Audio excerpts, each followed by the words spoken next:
Kane among their boxers, staging a protest over the non-use of protective headgear. A glimpse there of last year's ABA champion Charlie Kane of Scotland in action in the quarter-final of the lightweight division in the Seoul Olympic Games last October. Charlie Kane and the rest of the Scottish contingent who came to Blackburn did not get a chance to box.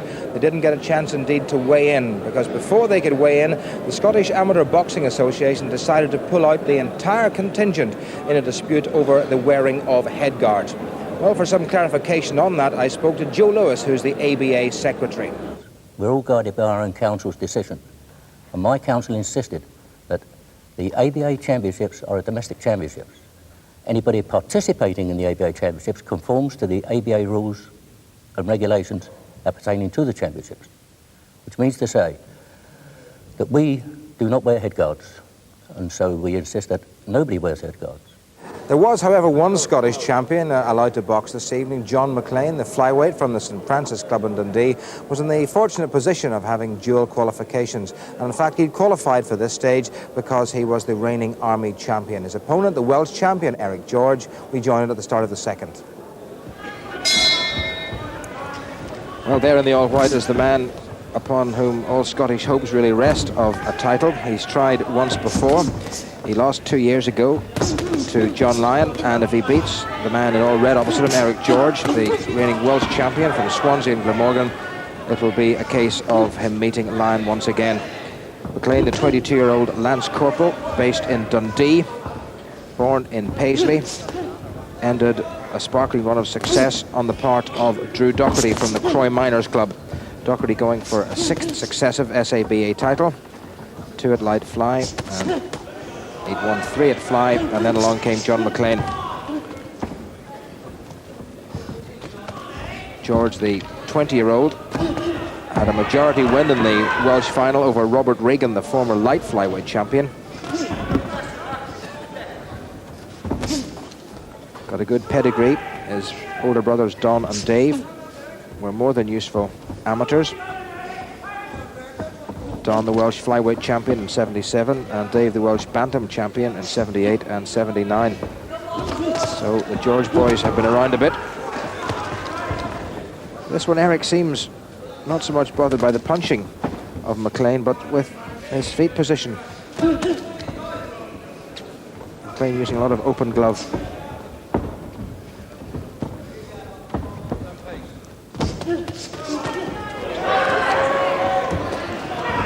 Referee Bram Furlow having a good glance at Eric George.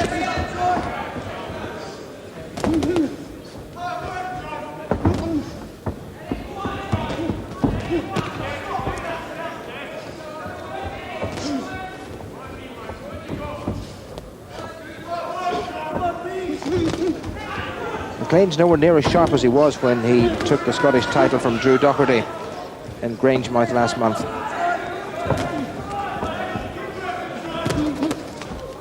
And he's missing.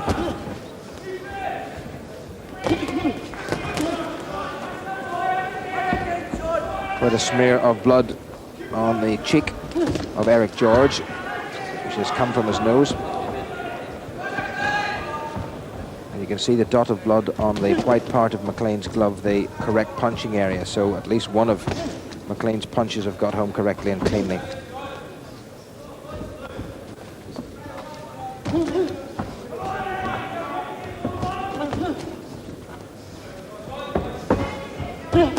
George still there, but he's looking tired. That was more a shove than anything else. Well, there's a mess and a half. He stopped it. He said he's had enough. Well, I don't think Eric George is too pleased about that. Unless he produced something miraculous in the third and final round, he was never going to win the contest. And with a matter of seconds to go before the end of the second, John McLean is very, very definitely the only Scot to go through to the ABA finals for 1989. Well, the Scottish boycott meant that we didn't see the talents of the reigning featherweight champion Dave Anderson from the Bella Houston Club. So the only semi-final involved Maurice Smythe from the home counties and the Welsh champion John Williams. Second jump, first round. This is the third year in succession that Maurice Smythe from the Milton Keynes Royals Club, the home counties champion, has been at this stage of the ABA Championships. He was beaten in 1987 by Peter English, who went on to become the champion. And last year he lost to Colin McMillan, who went on to lose in the final to Scotland's Dave Anderson. And Anderson, not like the rest of the Scots contingent competing tonight, though Anderson is somewhere in the audience. His opponent in the red and white of Wales is the 18-year-old machine operator from Cwmbran and Gwent, John Williams, the reigning Welsh champion. At a first-round stoppage over Kevin Sheehan, so he can punch a bit, as can Maurice Smythe, who stopped Tony Rossiter in Gloucester a couple of weeks ago in the English semi-finals. A lot of wild punch has been thrown at this stage. And the trunks of Maurice Smythe looking a little bit like a travelogue. Badges from everywhere. Clash of heads, and Smythe didn't like that at all. I don't think it was deliberate though. But it really was a noticeable thump. And Williams being warned about incorrect punching around the kidney region. But Smythe was very definitely put off by that bump of heads. The Welshman leaning back and really trying to dig in with those body shots. There's another right going in. Punching is not always terribly crisp.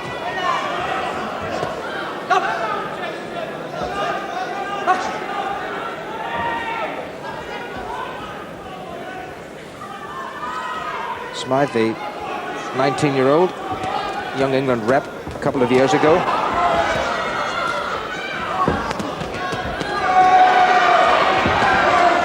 Williams, who's the son of the Olympic squad coach Tony Williams, really warming to his task.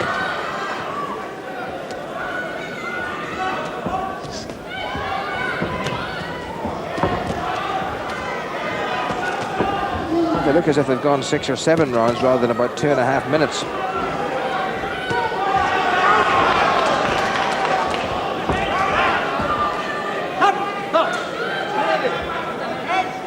Both of you watch the heads, please.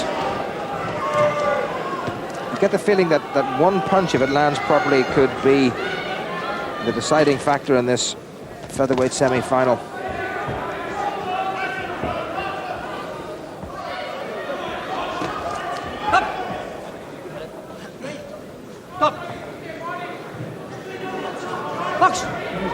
John Williams said something to the referee about a possible low blow.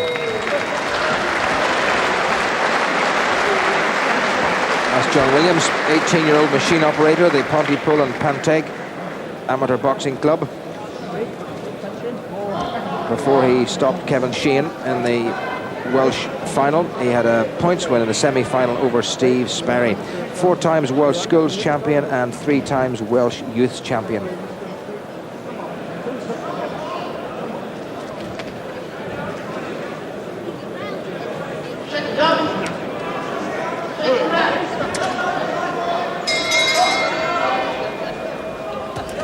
Maurice Smythe in the white and yellow, his 4th contest so far in the long road to Wembley.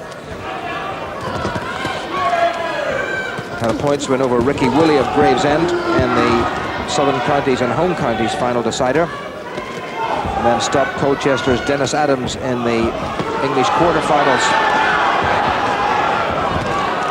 There's putting a lot of pressure now on John Williams, who did something similar to him in the first round. And it may not be a classic in terms of skill and crisp punching, but it certainly lacks nothing in terms of commitment.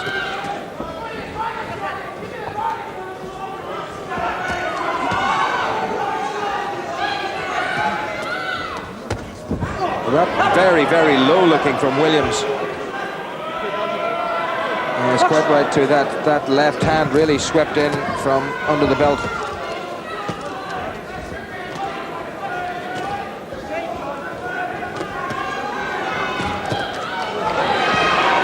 Nothing wrong with that right hand, though, from Williams. It's the second caution the Welshman has had for incorrect punching. And again, the heads clatter together.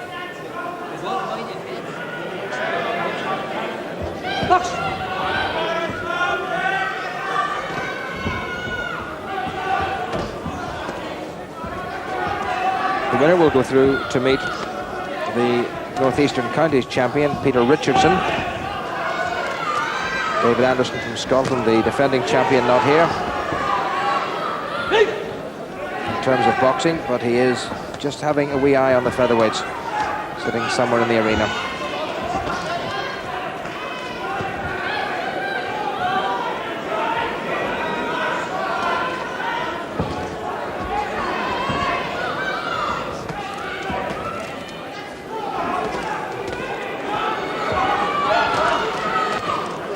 It will come as no surprise if the pair of them look a little bit on the tired side.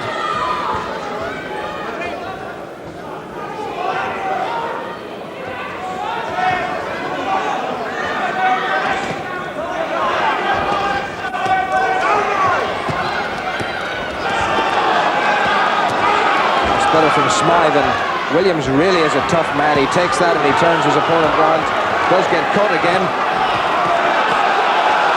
Oh, this really is a war.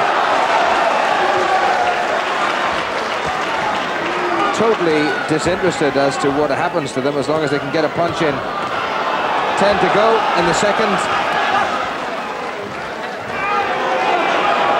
Probably glad of that little break.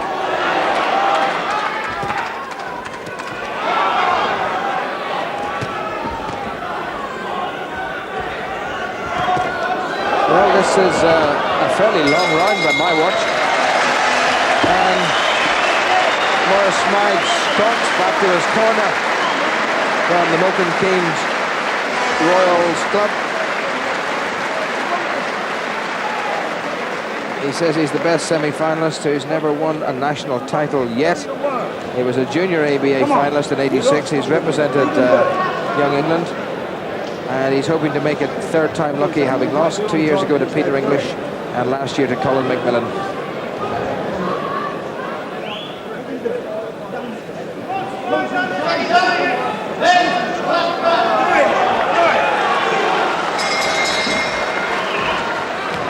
Well, this has been one tough featherweight semi-final, the 57 kilogram division.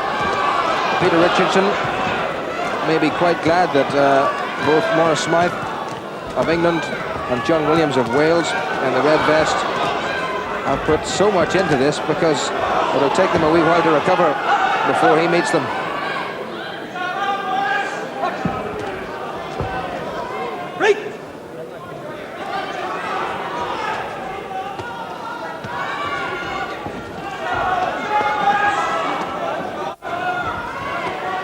Quite a few punches in either case have landed, but none of them have been terribly accurate. Both tend to slap a lot. Again, the heads bang. Then again, Williams slapping and threatening to throw a low-looking left.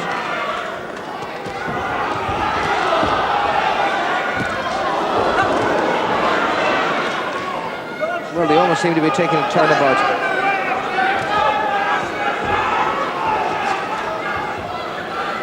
Smythe now looking perhaps the more tired of the two.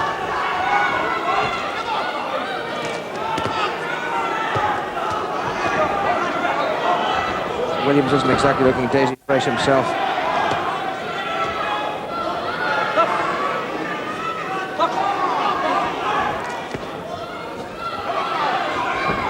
Williams a couple of gold medals in Gaelic games in recent years, 86 and 87.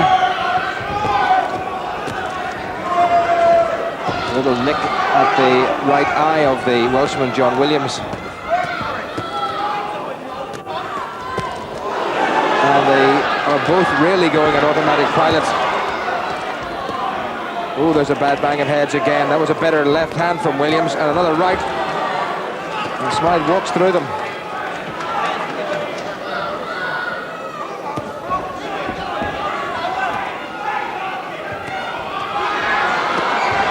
Oh, a strong finish by Williams might just get him this decision.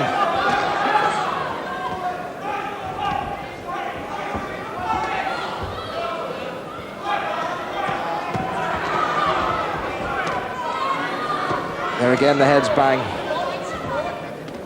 Half a minute to go.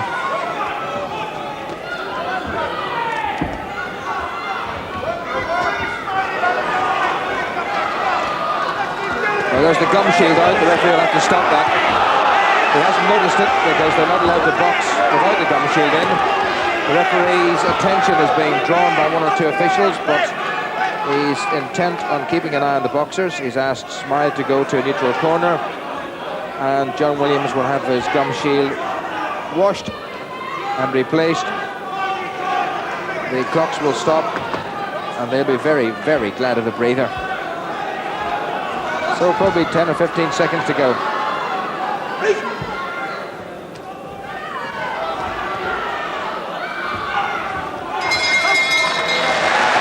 Well, I'm surprised they'd even got the energy to smile after that. John Williams, the world champion, reckons he's done enough to get it. And he was marginally stronger in the final round. Maurice Smythe, having been beaten in the semi-final stages in 87 and 88, must be wondering, has he done enough to get past this stage in 89?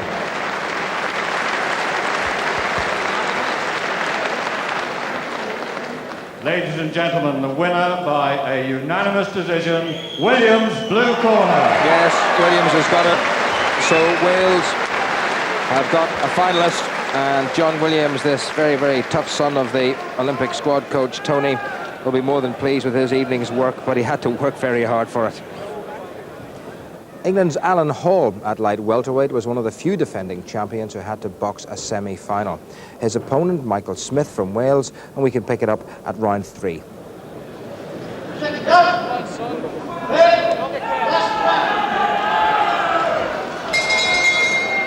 Alan Hall, the defending light welterweight champion, the 63.5 kilogram division, took an 8 count in the second, thanks to some good attacking by the 19-year-old Welsh champion for the past 2 years, Michael Smith from Barry, boxes for the Roos Amateur Boxing Club.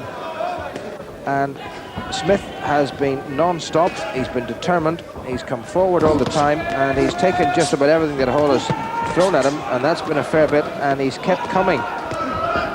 Hall was not at all happy. The other 19-year-old, he's from Darlington, and a fairly seasoned campaigner. He wasn't that happy in the second round when the referee gave a standing 8 count against him.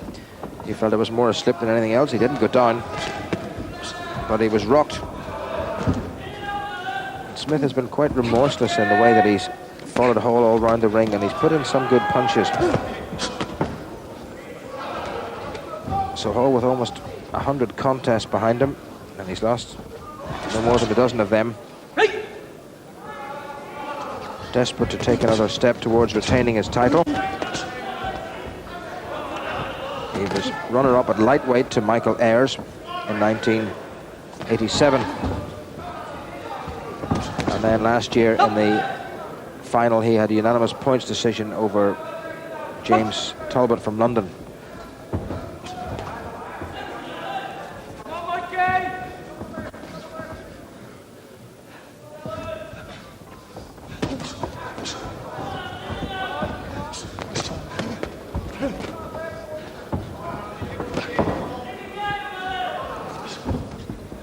And Hall, the gold medalist in a multi-nations tournament in Finland last October, will be just experiencing some anxiety.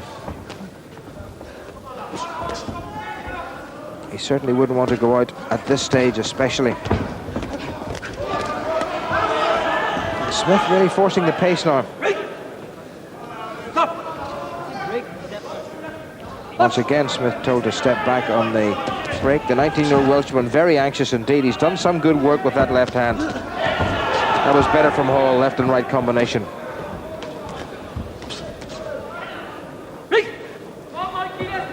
There is not going to be a great deal between these two. Once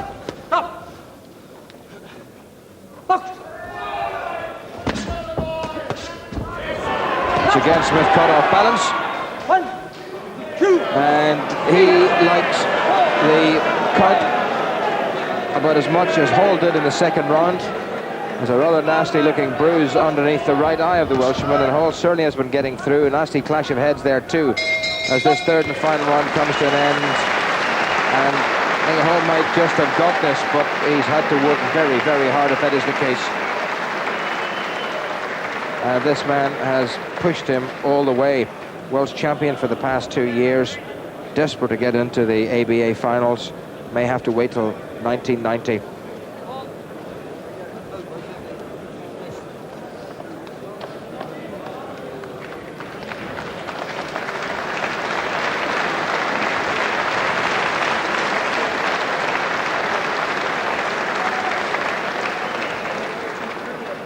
Ladies and gentlemen, result. The winner by a unanimous decision of the judges, Hall in the red corner. 3-0, Hall gets it. A certain amount of relief in his face. And he'll have another very, very difficult contest against Robert McCracken in the final. At light middleweight, it was the 1987 champion Neville Brown who got the bye. So the semi-final involved Carl Harney and from Wales, Carlo Colarusso. Seconds out, close round. In the All Red of Wales, it's the 19-year-old plaster from Llanelli, Carlo Colarusso. And a very impressive start the young Welshman has made. Carl Harney insists it was more a slip than anything else. But the Northwest Counties champion, who lives in Salem, Cheshire now, I don't think was expecting that kind of an opening from the Welshman. A couple of good lefts to counter though from Harney. And with 30 seconds gone, this light middleweight, the 71 kilogram division semi-final, has all the makings of a real belter.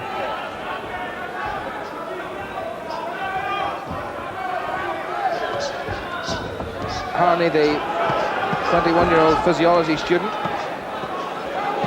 in Manchester, and Colarusso, the 19-year-old Welsh plasterer. Colarusso considerably shorter, very chunky, and Carney being forced to hold on. Carney with a good bit of height and reach advantage. And Carlo Colarusso is a real little tearaway. Don't hold Harney.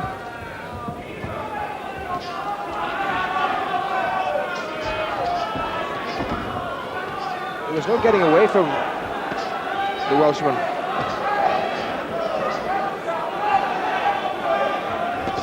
He might not be the greatest stylist, but when he lands, I think, as Carl Harney will testify, he certainly hurts. Well, that's the second caution. The next time it'll be a warning. Colarusso's got him again with a right.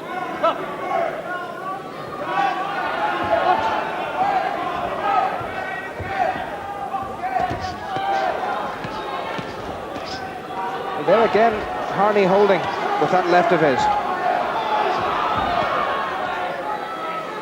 And with that sort of advantage in terms of reach, he'd be better staying away from Colarusso.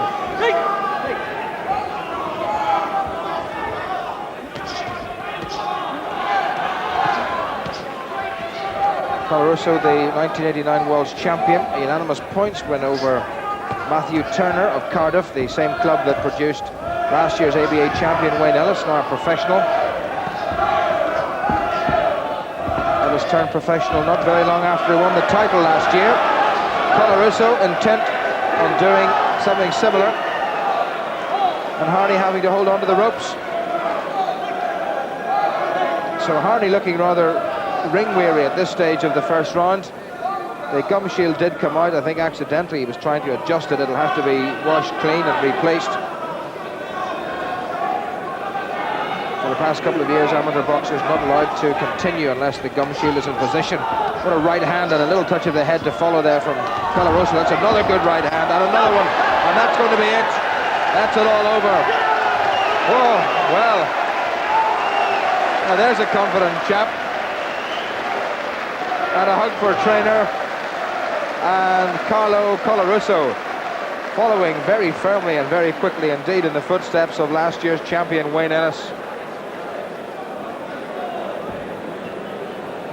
Well, he didn't waste any time. He caught his man right from the very start. He followed up with a right there and a left. Full marks to Harney for trying to respond, but he was taking them, and that little clip on the jaw, and there's another one, and the legs at that stage were gone.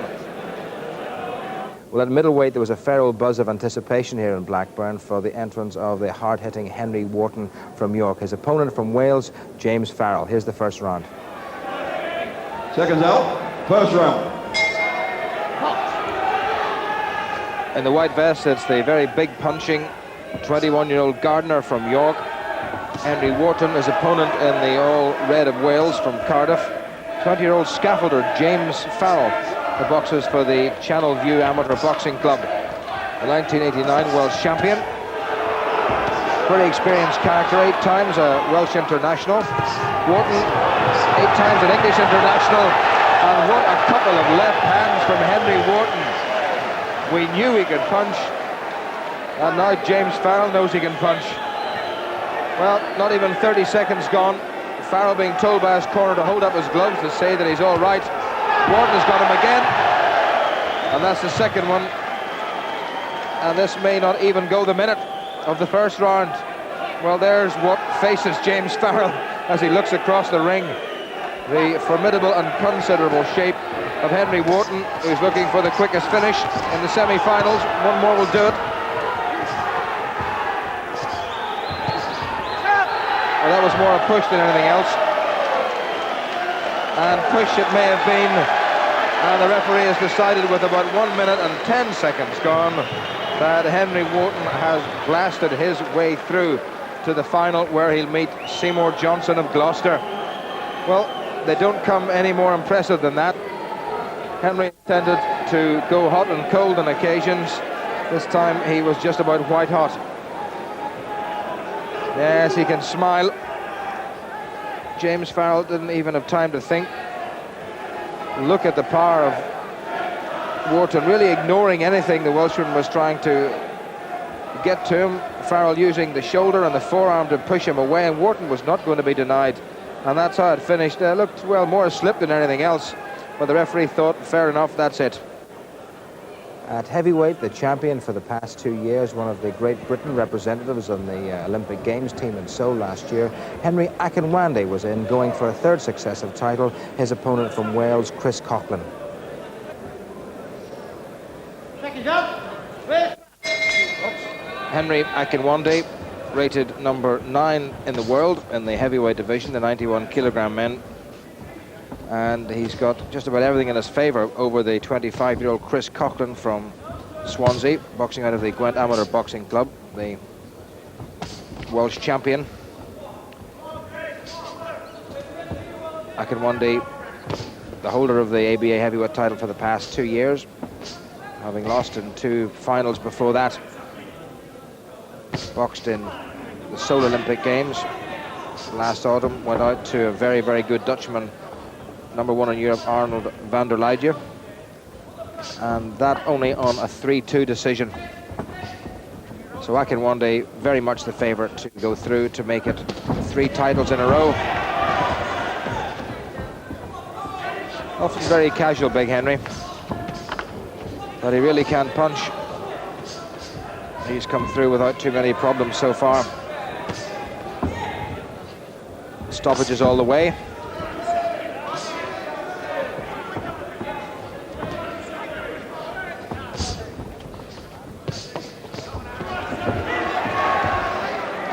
Chris Coughlin was very, very badly cut over his left eye in his Welsh final. He beat Hank Hart of Pembroke, and he got the decision on a 2-1 majority.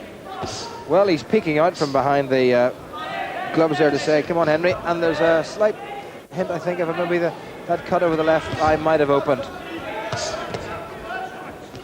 We'll get a closer examination of that a little bit later. Akinwande really outreaching Coughlin.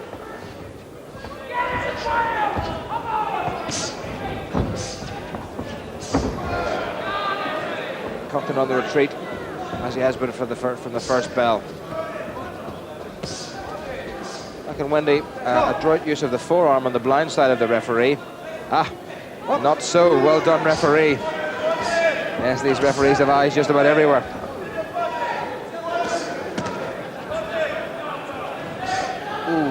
That's a a prospect not too many people would like to face, and I'm sure Chris Coughlin's thinking the same. But the Welshman's still there with about half a minute to go at the end of the first. There's Akinwande in with a forearm again. Now he's picked up a habit or two somewhere along the line, and I think Chris Coughlin's had enough. He's had enough. He said, no, I don't want any more. Quite right too. And with about 10 or 15 seconds to go at the end of the first, Henry Akinwande has cruised through to yet another heavyweight final. What a pity then there was that official Scottish Amateur Boxing Association withdrawal, but nevertheless a fairly high standard for this year's finals. At light fly, Mickey Cantwell against Ian Lang. John Lyon going for 8 in a row, his opponent John McLean. Then Keith Howlett and Marlon Jones. At feather, John Williams and Peter Richardson. At light, Jason Matthews and Mark Ramsey. Light welter, Alan Hall and Robert McCracken. Welter, Mark Elliott and John Jones. Light middle, Neville Brown and Carlo Colarusso from Wales. Henry Wharton against Seymour Johnson at middle. At light heavy, Nicky Piper against the Navy's Lee Hudson. At heavyweight, Henry Akinwande against Herbie Hyde. And at super heavy, Pat Passley against Walter Harewood. And ABA Finals night, the Royal Albert Hall on Friday, May the 5th. Coverage that night here on BBC Television.